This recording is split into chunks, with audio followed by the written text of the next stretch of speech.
Morning, everybody. Those of you that are new to the scene tonight, let me introduce myself to you. I'm Sergeant W. Patrick Swanton. I'm the PIO for the City of Waco Police Department.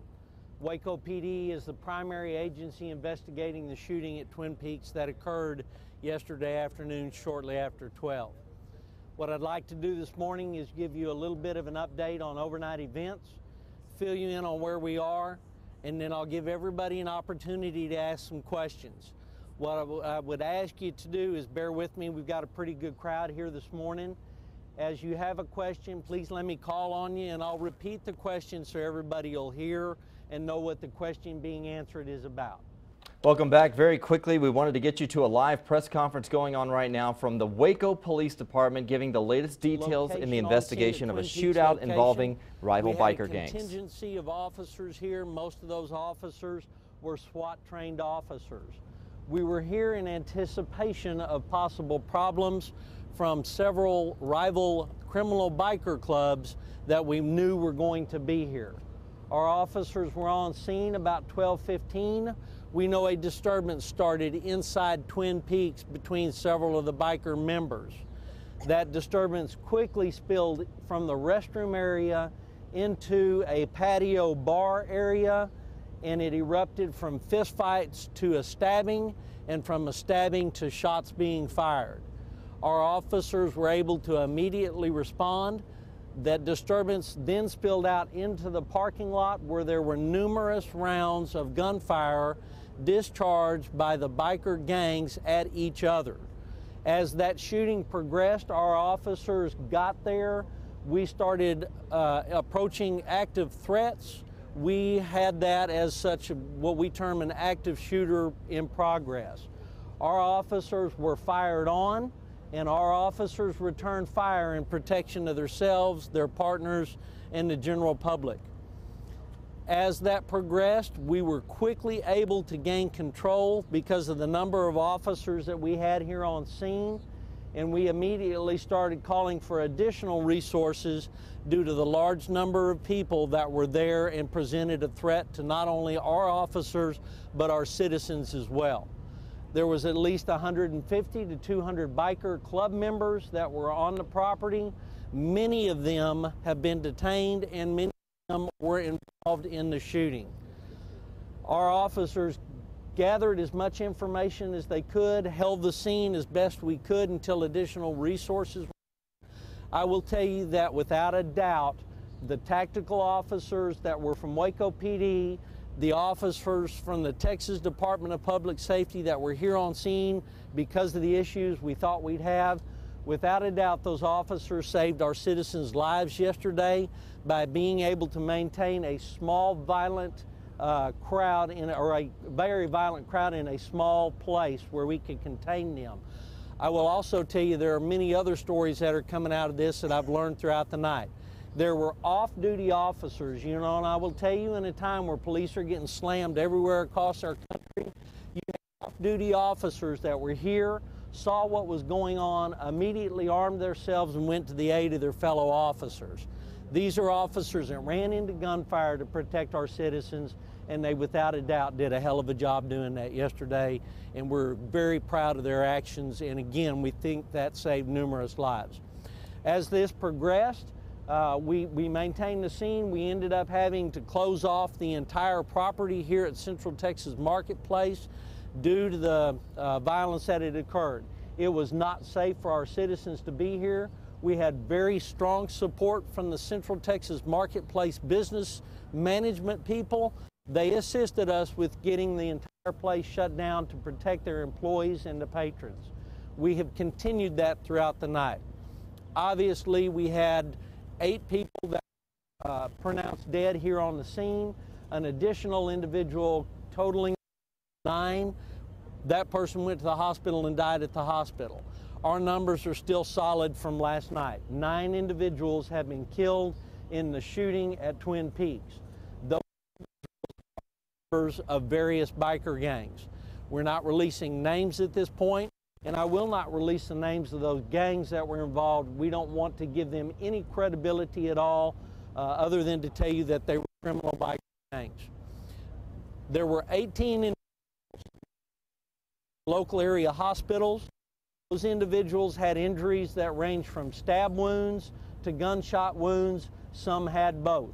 It's my understanding that 2 of those individuals had to be transported out of our area to another hospital because of the severity of their injuries.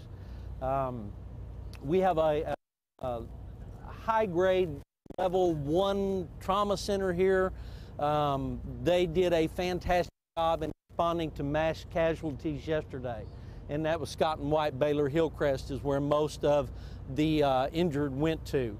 They immediately put their process into action and started taking care of their people, called in extra staff, extra security, and they had a little bit of an issue there as well with individuals showing up there being threatening to staff, demanding answers, and had some problems there. There are no other things than the one you see behind us tonight at Twin Peaks. We have taken people elsewhere. I will tell you that we have detained individuals.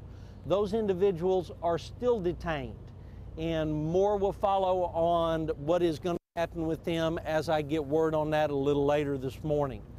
The process that we are at this point is there is a very large amount of crime scene evidence that will need to be obtained from the scene behind us.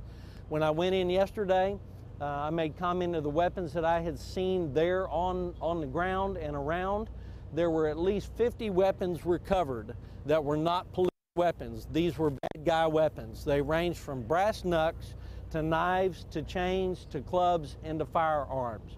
This was a true gang fight that occurred at this location behind us. That has gone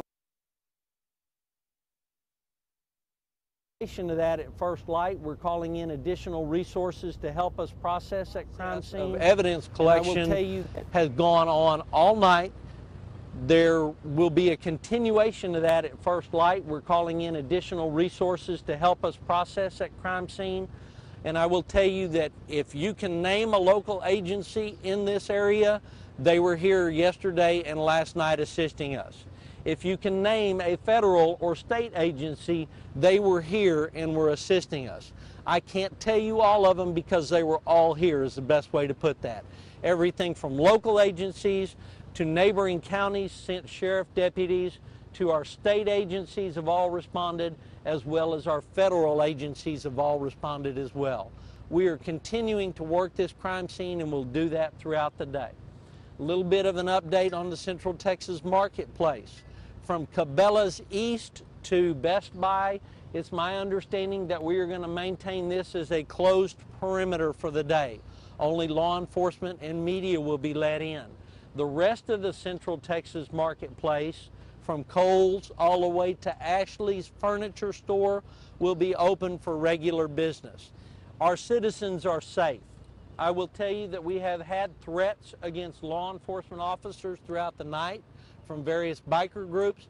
We are very aware that some of them have come into our city, and we have a contingency plan to deal with those individuals if they try to cause trouble here. There were several arrests that occurred on the perimeter yesterday afternoon. I know of at least 3 that came in, were bike gang related. Those individuals had weapons, and they were charged and have been introduced to our McLennan County Jail. As we go through the day, I will try to continue to give you updates and let you know where we are. There will be some significant developments that occur today that you will want to stay abreast of, and I will be sure and get those to everybody as quickly as I can. I think that kind of brings us up to snuff on where we are today. Again, this is going to be a long process. I can't give you timelines as far as when we are going to clear this scene. We are not in a rush. We're going to do this, we're going to do it right, and we have every available assist us with whatever we need. So we're going to do the best to preserve evidence, collect evidence, and make sure that those were guilty of this very violent criminal act in our city will be held accountable, and we're going to have the evidence to put those individuals in jail and get them charged with appropriate crimes. What I'll do this morning at this point is kind of go through, and I will ask each of you, I will call on you if you have questions. I'll repeat the questions so individuals on whatever side can hear. Yes, sir. Can you talk about the police meetings with Twin Peaks ahead of time regarding the wisdom of allowing this event to happen here. What did you tell Twin Peaks? How did they respond? I can again tell you that, as I told you yesterday, we have been here for about 2 months. This is not the first Sunday that we have been here. The question was, what happened in the past with Twin Peaks management about meetings that we had? What did they know? The answer to that is they were aware that there were issues here. We have been working with the management here to no avail, and I have to say that was local management here. We told them of the issues. We tried to get assistance in reference to dealing with these crowds, but they would not cooperate. There was a statement that local management put out last night that was absolute fabrication. It was a lie. That individual that said what he said about trying to cooperate and working with police was not true, and we absolutely stand behind that again. Well, we lost our feed just temporarily, but we will get all the details from Sergeant Patrick Swanton with the Waco Police Department involving the deadly shootout of rival biker gangs from Sunday afternoon. This was at the Twin Peaks restaurant in Waco at a marketplace called the Central Texas Marketplace. Part of that shopping area remains closed. They do plan to open a portion of it later on today, but we heard the sergeant say 100 to 50 bike gang members were involved in this deadly confrontation yesterday involving a number of weapons. Every law enforcement agency from the federal to the state to the local level was involved, even off-duty officers coming to assist the local police department, and conversations for as long as 2 months with the Twin Peaks management that confrontation might arise at that location. Again, we'll pass along the latest developments to you here this morning on KXAN News Today and always on KXAN.com.